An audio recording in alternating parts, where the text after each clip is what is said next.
There are tons of good gaming mice out at the moment, and making a top 5 is very hard. But I'm gonna list the 5 mice that are the best ones for me at the moment. Let's start. The 5th best mouse out at the moment is going to be the Lamsu Thorn. It's overall a very good mouse with an extremely good shape for claw grip. Very similar to the Outset AX, which will be coming out soon for wireless, so the battle between these two mice will be interesting. On the 4th position I have the G-Wolves HDS Plus 4K. For sure the best G-Wolves mouse ever made. The shape is very good and their 4K implementation is also very good. I actually do not have many complaints about this mouse anymore.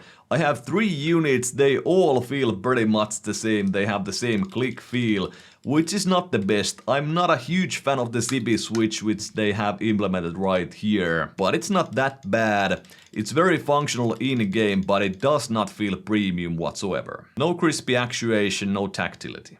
Then we have a mouse that's very close to being perfect, the NP01S wireless.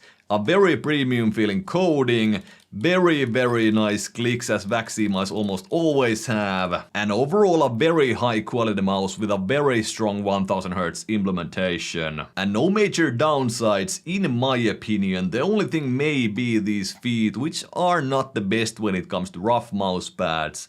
But these are good for smoother surfaces. Then for the runner-up, and here I actually have 2 mice. So I have the Zowie EC2 and the EC3 wireless. Objectively these may be some of the worst mice on the list because they are heavy, which some people do not like. Their implementation is solid, but it's still the worst performing mouse on this list. That does not matter too much though, because the numbers at this point start to be quite meaningless. For example, the click latency is not the best, but because these clicks are so light and easy to actuate, that they feel very responsive still in game. Don't get me wrong, you can feel that the HDS Plus at 4K is quite a bit faster in terms of responsiveness, but it's not something that would completely break my game or improve it in a massive way. But back to these 2 mice, and I am somebody that actually even enjoys the weight of these. I do not consider it a problem whatsoever, especially if I am using a faster mouse pad. I've always been very comfortable with the EC series mice, and I can use these for even longer gaming sessions because of their shape. And the coding makes the mouse feel very good in hand. Massive fan of these 2 mice for any kind of game, not just TAC FPS.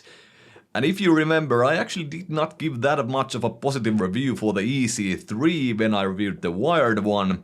But I've been using the wireless one for quite a bit more, and I've gotten used to the shape. Adjusting my grip and doing something different made me kind of fall in love with it. That's also a good reminder for you guys to use your mice for extended periods of time before making your decision if the shape is something you like or not. But let's move on to the first position, and it's going to be the Logitech G Pro X Superlight 1 and 2. If you saw my Superlight 2 review, you might wonder why it's on the first place.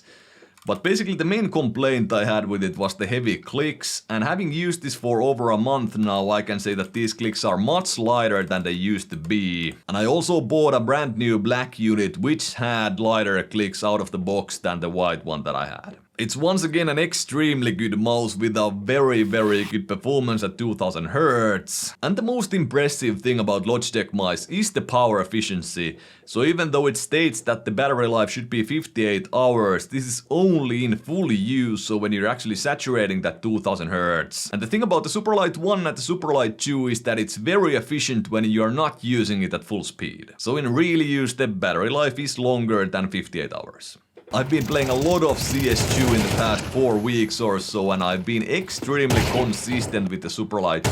That consistency is the main thing that puts the Superlight on the first place for now. The shape is just very comfortable, and the combination of the shape, the weight and the sensor position makes this a very impressive mouse for me. But the Superlight 1 may actually be a better buy if you can get it for cheap. It's been available for quite a good price here in Finland for quite a while, so if you can get it for the 80 bucks or 80 euros, that's pretty insane value for money, so you might want to actually invest in that instead of the Superlight 2.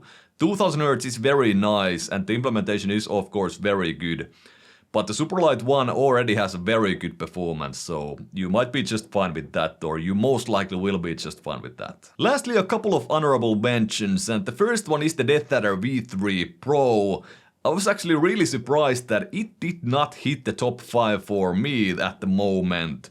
When I started using them and was reviewing it, I was almost sure that this will be my new main, but it just did not end up clicking as well as the EC2 and the EC3 and other mice on this list. Objectively speaking, it's possibly the best mouse out at the moment because the shape is very safe and the performance is extremely impressive. Second mouse I want to shout out is the OP1WE. It's also a very impressive mouse, but as it is the WE version, so it has the 3370 sensor and these Go optical clicks, which are not the best, quite heavy.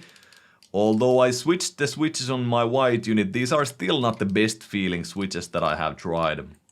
So it did not quite end up in the top 5, as other mice on the list have some features that I prefer more, so lighter clicks, better performance and such. But yeah, let's wait for the W version and see where it ends up. As a conclusion, I can say that I am surprised that the Superlight 2 ended up being on the first spot. I always used to play very well with the Superlight 1. Although I'm not a massive fan of the shape, it's still very comfortable for me and I can grip it consistently after I use it for about 3 or 4 weeks. And as I said, my in-game performances with it are consistent. And I can use the mouse for a very long periods of time in a game because it's so lightweight and comfortable, not causing me any kind of wrist pain or anything, and the more I can practice, the better I get in game, so I guess it's very simple that it is on the first place. Again, let me know what's your top 5 in the comment section. Thank you guys so much for watching, and see you in the next one.